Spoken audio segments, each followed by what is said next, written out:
नमस्कार दोस्तों। Being in love, प्रेम में होना, ये क्या है? आज थोड़ी चर्चा इसकी करते हैं। तो सबसे पहले जो हमारा जो प्रेम का समझ है, या जैसे हम प्रेम को समझते हैं, जैसा हमें दिखता है, तो सबसे पहले हम इस बात को क्लियर कर लें कि जिस भी चीज़ की हम बात करेंगे या जिस भी चीज़ की मैं बात करूँगा, वो आएगी कहाँ से? वो मैंने व्यक्तिगत रूप में जैसा अनुभव किया हो, या मैंने जैसा लोगों को अनुभव करते देखा हो, जो मेरी समझ हो, मैं उसी हिसाब से उसकी व्याख्यान कर सकता हूँ। जो अगर मैं एक ऐसी चीज़ को ले रहा हूँ जो हम सब में कॉमन है, जैसे प्रेम, ऐसा कोई व्यक्तिगत तो नहीं, हर कोई अपने हिसाब से कहता है, उसके अपने हिसाब से प्रेम की कोई समझ होगी। तो जो दिखता है, मैं वही बात कहूँगा, शायद उससे आप भी सहमत हो, कि जो भी आपका पार्टनर हो, या जो भी आपका संबंधी हो, या जो भी जीव हो, उससे जुड़ाव, हम कहें तो प्रेम को क्या हम जुड़ाव नहीं कह सकते? और जुड़ाव भी कैसा जुड़ाव कि जो मेरी जो अवस्था है, या जो मेरा जो अनुभव है, वो जिससे मैं प्रेम करता हूं उसके अनुभव से जुड़ जाता है। तो कहने का मतलब कि अगर मैं अच्छा महसूस कर रहा हूं, तो कब अच्छा महसूस करूंगा? जिससे मैं प्रेम करता हूं, वो अगर अच्छा महसूस कर रहा है, वो अगर खुश है तो मैं खुशी महसूस करता हूं, वो अगर दुखी है तो मैं भी दुख महसूस करता हूं। तो ये सामान्य रूप से हम देख सकते हैं। तो पार्टनर्स के केस में तो ये थोड़ा ज़्यादा कॉम्प्लिकेट हो जाता है, क्योंकि उसमें बहुत तरह की बातें होती हैं। एक तो युवावस्था में लोग प्रेम में पड़ते हैं, फिर उनको लगता है कि प्रेम ही सब कुछ है। सिनेमा भी बना हुआ है काफ़ी इस मामले में। तो कई लोग सामाजिक बंधनों को छोड़कर फिर आगे विवाह कर लेते हैं, जीवन में आगे बढ़ते हैं। कुछ लोग उस दबाव में नहीं करते, और ये अपने आप में एक सब्जेक्ट है जिस पे शायद सालों तक चर्चा हो सकती है। लेकिन सवाल है कि अगर हम उस परिप्रेक्ष्य में प्रेम को देखने लगें तो वो चर्चा कभी खत्म ही ना होगी। लेकिन अगर हम सिर्फ मूलभूत लेवल पर देखें, तो प्रेम तो वही है जो मुझे अच्छा महसूस कराता है। अब हो सकता है वो जब मैं बड़ा हो रहा था, तो वो मेरा जो जिसके प्रति भी मैं आकर्षित हुआ, या जिसके प्रति भी आप आकर्षित हुए, उसने आपको अच्छा महसूस कराया। अब आप उसके साथ आगे संबंध बना पाए नहीं बना पाए, वो अलग मैटर है। लेकिन जो मेरा अनुभव है, वो उससे डिटरमिन हो रहा है, या उससे प्रभावित हो रहा है, जिससे भी मैं प्रेम कर रहा हूँ, या अपने परिवारजनों में, अपने माता पिता भाई जनों या और संबंधियों से जो लगाव होता है, उसमें शायद उतनी एक्सपेक्टेशन नहीं होती। उसमें शायद ये नहीं होता कि तुम, जैसे कि पार्टनर्स के केस में तो ये होता है कि आप अगर इस ढंग से रहेंगे तो आप मुझे पसंद हैं, तो आप मेरे हिसाब से रहेंगे तो आप मुझे पसंद है, आपको मुझे अच्छा फील कराना है। पार्टनर्स के केस में तो कई कई बार प्रेम की वो परिभाषा होती है। लेकिन अगर उस परिभाषा को हटा भी दें, और अगर माँ बाप और पारिवारिक प्रेम का उदाहरण लें, तो वहाँ शायद ये बात नहीं कि अगर आप खुश हैं, या शायद ये बात नहीं कि अ, आप मुझे खुश करने के लिए कुछ करें, या मेरी ये उम्मीद रहती है कि आप हमेशा मेरे हिसाब से काम करें। हम जानते हैं कि माता पिता के रूप में हम सब, या हमारे माता पिता बहुत ही गिविंग नेचर के होते हैं। ज़्यादातर स्थितियों में, बहुत सारी स्थितियां अलग हो सकती हैं। तो वो इस बात पे निर्भर नहीं करता कि आप उनको कितनी खुशी दे रहे हैं। आपकी खुशी में वो अपनी खुशी ढूंढ लेंगे, भले ही आप उन्हें खुशी न दे पा रहे हों। लेकिन वो भी क्या है? वो भी एक सेंस ऑफ सिक्योरिटी है, सुरक्षा का भाव है, जिससे एक पिता के रूप में मैं प्रेम करता हूं, वो सुरक्षित रहे तो मैं अच्छा महसूस करता हूं। भले ही वो मुझे सीधे रूप से खुशी ना दे रहा हो, या वो मुझे कोई आनंद की अनुभूति ना करा रहा हो, लेकिन उससे मेरा जुड़ाव है। अगर वो सिक्योर रहेगा, अगर वो सुरक्षित रहेगा, तो ही मैं सुरक्षित महसूस करूंगा। तो अंततोगत्वा या एंड ऑफ द डे बात यहीं पे आती है कि मेरा अनुभव जिससे मैं प्रेम करता हूं उसके ऊपर निर्भर है। प्रेम का यही मतलब है। तो अगर हम इस निष्कर्ष पे आ पाए हैं, और इस निष्कर्ष पे मुझे नहीं लगता लॉजिकली या तार्किक रूप से पहुंचना कोई बहुत कठिन है। अगर हम बस इसका थोड़ा विश्लेषण करें बिना बहुत ज़्यादा भावनाओं में गए हुए, अंत में तो बात यही है कि मैं सिक्योर फील करता हूं या मैं अच्छा फील करता हूं जब जिससे मैं प्रेम करता हूं वो सिक्योर हो या वो अच्छा फील कर रहा हो। तो यहां वो मैं का ही फैक्टर है कि मेरा अनुभव अच्छा है उस व्यक्ति के रूप में। तो ये किसी और भावना से कैसे अलग हुआ जो शायद मुझे कहीं और से मिले। अगर मेरा अनुभव किसी व्यक्ति पे निर्भर है तो मेरा अनुभव किसी सिचुएशन पे भी निर्भर है। मैं किसी अच्छी जगह जाकर भी अच्छा महसूस कर सकता हूँ, या मैं कोई ऐसा काम कर कर भी अच्छा महसूस कर सकता हूँ जो मुझे पसंद है, या मैं कुछ ऐसा खाना खाकर भी अच्छा महसूस कर सकता हूँ जो मुझे पसंद है। तो अगर सवाल मेरे अनुभव का हुआ तो उसमें ये सवाल मेरे अनुभव या और मेरे सिक्योरिटी का हुआ तो उससे तो ये चीज़ जिसे हम प्रेम कह रहे हैं, जो अल्टीमेटली मुझे सिक्योर फील करा रही है या जो मुझे अच्छा फील करा रही है, वो चीज़ तो मुझे कहीं से भी मिल सकती है और मिलती है। ऐसा ज़रूरी नहीं कि सिर्फ उस व्यक्ति से मुझे मिले जिससे मैं प्रेम करता हूँ। वो मुझे मेरे किसी हॉबी से मिल सकती है, मेरे स्पोर्ट्स से मिल सकती है, मेरे भोजन से मिल सकती है, मुझे कुछ पसंद का मिल गया खाने को, या मेरे किसी पार्टी से मिल सकती है। तो भले लग रहा हो कि मैं इसे ट्रिविलाइज कर रहा हूं, लेकिन अगर हम देखें तो सवाल अगर खुद के अनुभव की है तो जिसे भी हम प्रेम कहें और जो बाकी चीज़ें अभी मैंने बताई, दोनों में कोई फर्क तो नहीं लगता। तो अगर हम उसे इस ढंग से रखना चाहें कि प्रेम को सिर्फ हम व्यक्तिगत अनुभव के केंद्र में नहीं देख सकते, नहीं समझ सकते, हमें लॉजिकली इस बात तक पहुंचना होगा कि जो मेरा व्यक्तिगत अनुभव है उसके दायरे में मैं प्रेम को नहीं बांध सकता।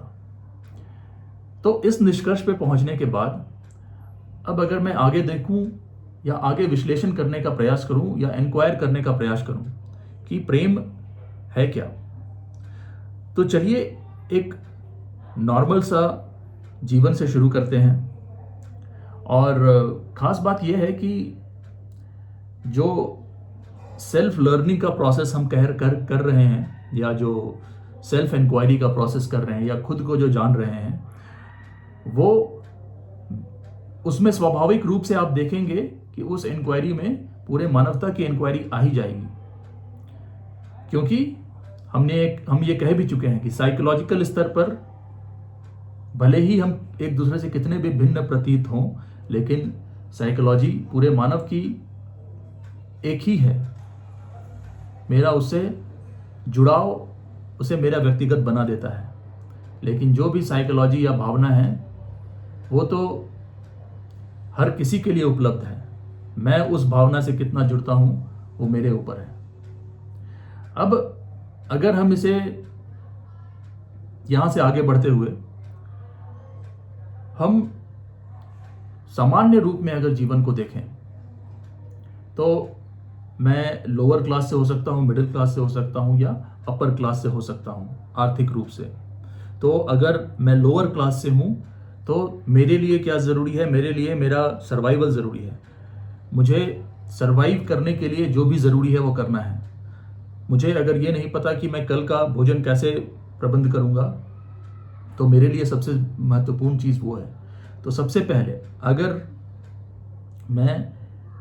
मेरे पास इतने साधन नहीं हैं कि मैं अपना सर्वाइवल कर पाऊँ, तो फिर और कोई चीज़ मैटर नहीं करेगी, न करती है। तो वो एक सिंपल केस है, क्योंकि फिर मुझे कुछ भी करके अपना सर्वाइवल इंश्योर करना है। अब जब मैं सर्वाइव करने भर मेरे पास साधन हो गया तो शायद मैं मिडिल क्लास हुआ। और जब मैं मिडिल क्लास हो गया तो कई तरह की और चीज़ें आ गई, क्योंकि अब सिर्फ सर्वाइवल काफ़ी नहीं है। तो मुझे अपने करियर में प्रगति चाहिए, मुझे प्रतियोगिता परीक्षाओं को निकालना है, मुझे समाज में या परिवार में कहीं भी अपनी एक जगह बनानी है, लाइफ में आगे बढ़ना है, तमाम तरह की और जटिलताएं आ गई। और जिसे हम एक हायर क्लास कह रहे हैं इनकम के रूप में, वो क्या है? जिसने इन सारी चीज़ों में सफलता प्राप्त कर ली, जीवन में आगे निकल गया, मुझसे आगे निकल गया, मुझसे ज़्यादा संपत्ति अर्जित कर ली, वो एक हायर क्लास में पहुंच गया। तो एक तरह से देखें तो जो सर्वाइवल की रेस है उससे जो आगे निकला, उसमें जो आगे निकला वो मिडिल क्लास पहुंचा। और फिर मिडिल क्लास में जो आगे बढ़ने की रेस है, फिर वो अब सर्वाइवल की रेस नहीं रहती, वो आगे बढ़ने की रेस है, उसमें जो आगे निकल गया वो हायर क्लास में पहुंचा। तो ये तो हम सभी के लिए ट्रू है। अगर हम खुद के भी जीवन को देखें, आज तक जो हमने जिया है, या अगर हम बस समाज को इन जनरल देखें तो हम यही पाएंगे। तो हम विश्लेषण कर सकते हैं उसी क्लास में रहते हुए जिस क्लास में हम हैं, क्योंकि हम उसी तरह के लोगों से मिलते हैं। अगर मैं मिडिल क्लास में हूं तो मैं मिडिल क्लास टाइप के लोगों से मिलता हूं, तो मेरा जो भी विश्लेषण होगा वो आधारित होगा मेरे इंटरैक्शंस जो होते हैं मेरे समाज के लोगों से। और ये समाज भी अलग अलग हो जाते हैं, क्योंकि जो शायद बहुत पैसे वाला है उसका समाज अलग होगा, जो मिडिल क्लास है उसका समाज अलग होगा, जो उसके भी नीचे है उसका समाज अलग होगा। तो सबके समाज अलग होंगे, सबकी कंडीशनिंग अलग होगी, तो सबका दायरा अलग अलग होगा। तो यहां तक बात समझ में आती है। तो अब जब मैं मिडिल क्लास देखता हूं तो बच्चा एक मिडिल क्लास का जब पढ़ रहा होता है उसे ये बताया जाता है कि आपको ज़्यादा मार्क्स लाना है, क्योंकि आपको क्लास में रैंकिंग लानी है। फिर आप क्लास में रैंकिंग ले आते हो, फिर आपको किसी अच्छे जगह स्टैब्लिश हो जाना है। और फिर जब आप अच्छे जगह स्टैब्लिश हो जाते हो तो फिर वहाँ पे फिर आगे की बात समझ नहीं आती, क्योंकि अगर आप स्टैब्लिश हो गए अपनी जगह तो या तो आप मेहनत करके या जैसे भी करके अपनी लाइफ में आगे बढ़ गए और आप हायर क्लास में पहुंच गए और फिर वो रेस कंटिन्यू रही, या तो बात नहीं बनी और मिडिल क्लास बड़ा होता गया और मैं आगे नहीं बढ़ पाया। तो मेरे पास शायद जॉब होगी, मेरे पास कमोबेश सिक्योरिटी होगी, लेकिन मैं आगे नहीं बढ़ पा रहा हूं। तो उस केस में क्या होगा कि मैं हर तरफ फैल जाऊंगा, मैं रैंडम थॉट्स का शिकार हो जाऊंगा, मैं तरह तरह की मैं कभी ये करना चाहूंगा, कभी वो करना चाहूंगा। मिला जुला कर बात यह है कि मैं लाइफ में आगे बढ़ते रहने का प्रयास करता रहूंगा। हो सकता है इस प्रयास में मैं सफल हो जाऊं, हो सकता है मैं सफल ना हूं। और क्योंकि मेरा इंटरेक्शन मिडिल क्लास के लोगों से ही है, तो मैं देखता हूं कि हर जगह यही है। शायद कोई ये कहे कि वो स्ट्रगल नहीं कर रहा है, वो अपनी लाइफ से संतुष्ट हो गया है और फिर वो शायद कुछ आध्यात्मिक रुख अपना ले, या बस जिसे कहते हैं बस सेटल हो जाए। बाहरी रूप से शायद वो सेटल हो जाए, लेकिन हम सब जानते हैं कि आंतरिक रूप से कोई भी सेटल नहीं होता। तो हम देखते हैं और हम पाते हैं कि वो कॉन्फ्लिक्ट, जिसे हम इनर कॉन्फ्लिक्ट कह रहे हैं, वो बना रह रहा है। ये हम मिडिल क्लास में भी देख सकते हैं। अब हायर क्लास में हम नहीं हैं तो उसकी बात मैं नहीं कर सकता, लेकिन जो बिहेवियर है हायर क्लास का वो बता देता है कि कॉन्फ्लिक्ट वहां भी है। क्योंकि अगर हम समाज में फैली विषमता देखें तो ये बताता है कि जो हायर क्लास रहा है, और इस हायर क्लास में सिर्फ पैसे वाले लोग नहीं, वो भी आते हैं जो रूल करते हैं, जिनके पास पावर है, जिनके पास पैसा है। अगर हम आज की दुनिया देखें या हम आज का जो आर्थिक रवैया देखें कि एक तरफ हमें बहुत गरीबी दिखेगी, एक तरफ बहुत अमीरी दिखेगी। और ये कितनी ही सहज सी बात मुझे लगे, शायद किसी को भी लगे, कि अगर किसी के पास जरूरत से कई 100 गुना ज्यादा है तो वो अपना एक फ्रैक्शन भी दे दे तो जिसके पास कुछ भी नहीं है वो कितनी आसानी से ऊपर आ सकता है। लेकिन हम ये होता हुआ नहीं देखते। हम क्या कहते हैं, या एक अर्थव्यवस्था में प्रचलित थ्योरी है ट्रिकल डाउन। ट्रिकल डाउन का मतलब है कि ऊपर वाले कमाते रहें और जो थोड़ा बहुत लीकेज हो वो धीरे धीरे नीचे तक आता रहे। और शायद धीरे धीरे कई सालों में या कई 100 सालों में तो वो हर एक व्यक्ति तक पहुंच ही जाएगा। तो ये कुछ ऐसी बात है जैसे अगर मुझे 100 ग्लास भरने हैं तो एक अप्रोच है कि एक ग्लास भर गया, फिर मैं दूसरे ग्लास में पानी डालूं और फिर ऐसे करके मैं 100 ग्लास भर दूं। और दूसरा अप्रोच है कि मैं एक ही ग्लास में पानी डालता रहूं और वो पानी जब ऊपर आ जाएगा तब हो सकता है कि धीरे धीरे सारे ग्लास भर जाएं। तो आप ही बताएं कौन कौन सा अप्रोच बुद्धिमानी वाला है? या सामान्य रूप से अगर हमें 100 ग्लास में पानी भरने कहा जाए तो हम क्या करेंगे? क्या हम एक ग्लास में ही पानी डालते रहेंगे और इस बात का इंतजार करेंगे कि वो पानी ऊपर आए और सारे ग्लास भर जाएं और उसके बाद हम उसको किसी को भी परोसेंगे? ये मूर्खता तो हम नहीं करेंगे। लेकिन ये जो ट्रिकल डाउन की थ्योरी है, ट्रिकल डाउन का मतलब होता है कि ऊपर वाले लोग कमाते रहें, जो ऊपर में हायर क्लास है उनके पास पावर पोजीशन बनी रहे और वहां से थोड़ा थोड़ा थोड़ा सीपेज होता रहे। वो मूर्खता वैश्विक स्तर पर करने के लिए हम सहज तैयार हैं। तो ये क्या दिखाता है? ये दिखाता है कि मिडिल क्लास से जो भी है हायर पावर या हायर ज्यादा पावर और ज्यादा पैसे वाली पोजीशन में पहुंचने के बाद भी हम कोई बदल जाते हैं, ऐसा नहीं है। हम वही रहते हैं। और वही रहने का क्या मतलब है? हम सेल्फ सेंटर्ड रहते हैं। तो जब मैं लोअर क्लास में हूं तो भी मैं सेल्फ सेंटर्ड हूं क्योंकि मुझे सर्वाइवल चाहिए। जब मैं मिडिल क्लास में आया तो भी मैं सेल्फ सेंटर्ड हूं क्योंकि मुझे लाइफ में आगे बढ़ना है।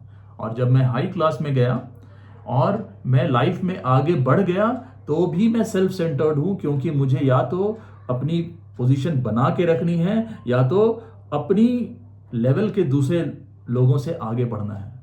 और यही चीज क्या हम हर जगह नहीं देखते? तो फिर ये देखने के बाद हम आते हैं एक सामान्य से जीवन में, और वो जीवन मेरा व्यक्तिगत ही जीवन हो सकता है। अगर मैं मिडिल क्लास को बिलोंग करता हूं तो एक मिडिल क्लास के जीवन में एक मिडिल क्लास का व्यक्ति निरंतर स्ट्रगल महसूस करता है। वो किसी भी दायरे में स्ट्रगल ही महसूस करेगा क्योंकि उसे आगे बढ़ना है और आगे बढ़ने के क्रम में उसे कई जगह बाधाएं मिलेगी। उन बाधाओं में वो फंसता रहेगा, गिरता रहेगा